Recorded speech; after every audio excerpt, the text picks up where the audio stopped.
Hello student, welcome to my YouTube channel study time with Ravi.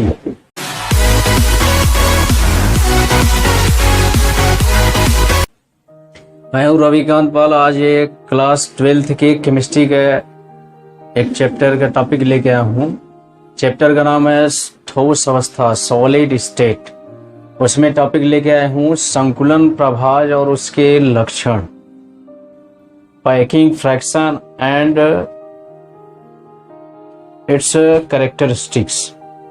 तो आइए जानते हैं उसके बारे में। संकुलन प्रभाज किसे कहते हैं, पैकिंग फ्रैक्शन किसे कहते हैं कि किसी भी घनी इकाई सेल जो क्रिस्टल होता है उसके जालक में जो मुख्यतः घनी इकाई सेल होते हैं वह मुख्यतः 4 प्रकार के माना गया है और उनके कणों की व्यवस्था के आधार पर उसको 3 भागों में बांटा गया है कि साधारण घनी इकाई सेल, अंतः केंद्रीय इकाई सेल, फलक केंद्रित इकाई सेल। तीनों इकाइयों सेलों में जो परमाणुओं की संख्या होती है भिन्न भिन्न होती है, अर्थात उनके द्वारा उस पूरे क्रिस्टल में घेरे गए आयतन का जो अनुपात होता है या उसका जो प्रभाज होता है वह भिन्न भिन्न होता है। तीसरे से देखा जाता है कि पूरे जो अणु होते हैं या जो परमाणु होते हैं वह क्रिस्टल के पूरे आयतन को घेर नहीं पाते हैं, कुछ न कुछ खाली स्थान बच जाता है। तो इस तरह से देखा जाता है कि पूरे क्रिस्टल के आयतन का वह प्रभाज जो परमाणुओं या अणुओं द्वारा या कणों द्वारा आवृत किया जाता है उसको उसका संकुलन प्रभाज कहते हैं। किसी भी क्रिस्टल का जो संकुलन प्रभाज होता है वह 100% से कम ही होता है, यानी उस पूरे अणुओं द्वारा जो घेरा हुआ स्थान होता है वह क्रिस्टल के पूरे आयतन से कम रहता है। फिर इसके बाद संकुलन प्रभाज के साथ जितने भी घनी इकाई सेल हैं उनके कुछ प्रमुख लक्षण हम लोग सीखेंगे। तो आइए उसके बारे में जानते हैं। इकाई सेल के प्रमुख लक्षण, घनी इकाई सेल के लक्षण, इसमें एक सारणी द्वारा समझ सकते हैं हम लोग। यहाँ इकाई सेल है, फिर इकाई सेल में उपस्थित परमाणुओं की संख्या, संकुलन प्रभाज, परमाणुओं द्वारा आवृत प्रतिशत आयतन, परमाणु त्रिज्या, शुद्ध तात्विक क्रिस्टल में निकटतम पड़ोसी परमाणुओं के मध्य दूरी, उसको डी से प्रदर्शित करते हैं। अब इसमें देखा गया है कि जो घनी इकाई सेल होता है उसके लिए इकाई सेल में उपस्थित परमाणु की संख्या 1 होती है और संकुलन प्रभाज 0.524 होता है और आवृत प्रतिशत आयतन निकालेंगे तो 100 का इसमें गुणा करेंगे तो 52.4% आ जाएगा।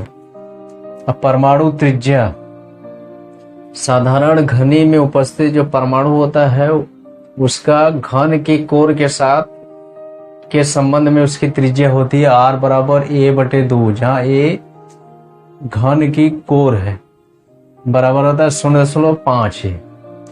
और शुद्ध तात्विक क्रिस्टल में निकटतम परमाणु पड़ोसी परमाणुओं के मध्य दूरी जो होता है D, वह घन की कोर के बराबर होता है, A के बराबर। दूसरा इसमें आते हैं हम लोग अंतः केंद्रित घनी में परमाणु की संख्या 2 रहेगा, संकुलन प्रभाज 0.68 रहेगा, परमाणुओं द्वारा आवृत प्रतिशत आयतन 68% रहेगा, परमाणु त्रिज्या R बराबर √3A/4 यानी 0.433 A रहे और निकटतम परमाणुओं के मध्य दूरी D बराबर होगा, इसका आधा हो जाएगा √3A/2 0.866 A। फिर इसके बाद आते हैं तीसरा फलक केंद्रित। इसमें परमाणुओं की संख्या, इकाई सेल में उपस्थित परमाणुओं की संख्या 4 रहेगी, संकुलन प्रभाज 0.74 रहेगा और आवृत प्रतिशत आयतन जो होगा परमाणुओं द्वारा आवृत प्रतिशत आयतन 74% और उनकी परमाणु त्रिज्या R बराबर A/2√2 बराबर 0.3535 A और उसमें निकटतम परमाणुओं के मध्य दूरी D बराबर A/√2 बराबर 0.707 A। तो ये रहा उनके प्रमुख लक्षण। तो इनकी जो परमाणु त्रिज्या है और निकटतम परमाणुओं के मध्य जो दूरी D है वह घनी इकाई सेल के कोर के साथ किस तरह से संबंधित होती है या उनके में ये किस तरह से संबंध प्राप्त होता है, तो उसको आइए हम लोग रेखा चित्र के माध्यम से हल करते हैं। ये जानते हैं हम लोग साधारण घनी, अंतः केंद्रित घनी और फलक केंद्रित घनी में उनके जो परमाणुओं की त्रिज्या होती है घन के कोर के साथ किस तरह संबंधित होती है, इसको देख सकते हैं हम लोग। पहला आता है साधारण घनी। तो साधारण घन के प्रत्येक कोने पर एक एक परमाणु उपस्थित रहते हैं, तो उनके केवल एक फलक को प्रदर्शित करके उसके परमाणु त्रिज्या और कोर में संबंध बताया जा सकता है। कि मान लीजिए कि ये इसके परमाणु की ये घन की कोर है और यहाँ से लेके यहाँ तक परमाणु की त्रिज्या होगी और ये भी त्रिज्या होगी, तो ये दूरी और ये दूरी मिला के कोर के बराबर होती है, यानी 2r इक्वल टू a है। इसलिए r बराबर निकालेंगे तो a/2 हो जाएगा, यानी परमाणु की त्रिज्या a/2 0.5 a। और निकटतम परमाणुओं के मध्य दूरी यानी इनके केंद्रों के बीच की दूरी यही जो होता है ये 2r के बराबर होता है, यानी d बराबर हो जाएगा 2r, 2 इंटू r का मान रखेंगे a/2, 2 से 2 कट जाएगा, a आएगा, यानी निकटतम परमाणुओं के मध्य की दूरी d बराबर a होता है। इसी तरह से अंतः केंद्रित वाले में आएंगे। तो अंतः केंद्रित वाले में कि उनके कोनों पर उपस्थित तो कण रहते हैं परमाणु, उसके साथ साथ उनके कोनों को मिलाने वाले जो विकर्ण होते हैं अंतः विकर्ण के कटान बिंदु पर भी एक कण रहता है। जैसे ये वाला है, ये घन हो गया, तो घन का ये जो कोना है इसके विपरीत कोना ये है, ये विकर्ण हो गया। फिर ये वाला कोना डी सी के विपरीत है, तो सी और डी को मिला दिए तो ये दोनों विकर्ण एक दूसरे को इस बिंदु को काट रहे हैं, तो यहाँ एक गोला अंतः केंद्र इसको बोलते हैं। यहाँ पर एक परमाणु रहेगा और यहाँ इसके कॉर्नर पर, यहाँ कॉर्नर पर कोने पर, और एक सबसे बाहर वाले कोने पर दिखा दिए। इसको ए कर दिए, इसको बी सी और डी प्रदर्शित कर दी। इसमें देखेंगे कि जो त्रिभुज ए बी सी है, ए बी सी में ये वाला जो होगा, ये जो कोण ए है 90 अंश होगा, क्योंकि जो ये एसी भुजा है वह उसी तल में स्थित है। तो यहाँ ये लंब होगा तो ये आधार हो जाएगा, तो ये कर्ण हो जाएगा, जो बीसी होगा कर्ण होगा। तो बीसी वर्ग बराबर निकाल सकते हैं हम लोग एसी वर्ग प्लस ए बी वर्ग निकाल सकते हैं। इतना मान लिख सकते हैं इसमें। यहाँ एसी जो एसी है ये घन की कोर है, तो इसको ए स्क्वायर कर देंगे, ए बी भी घन की कोर है, ए स्क्वायर, ये बराबर हो जाएगा 2a स्क्वायर हो जाएगा, बीसी वर्ग बराबर। फिर इसके बाद इसमें देखेंगे त्रिभुज देखेंगे CBD में,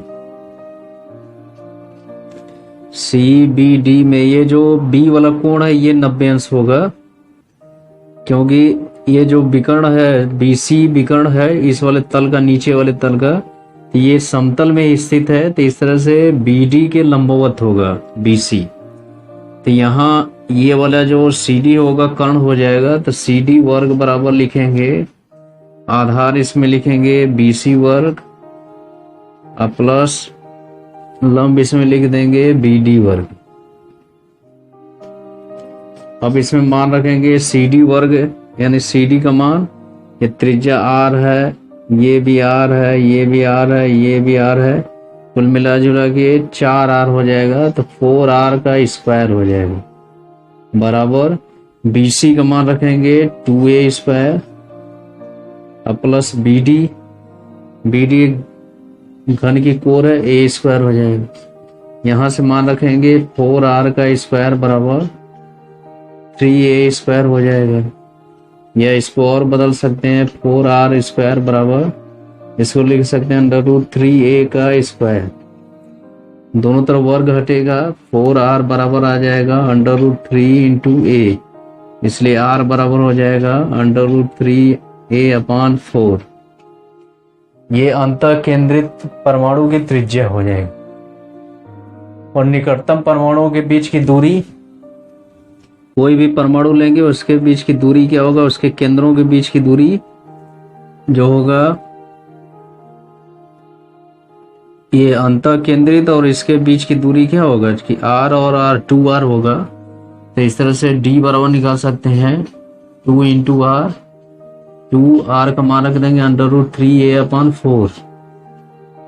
इसको हल करेंगे √3a/2 आ जाएगा, इतना मान आ जाएगा। तो ये रहा अंतः केंद्रित का। अब इसके बाद फलक केंद्रित का आते हैं।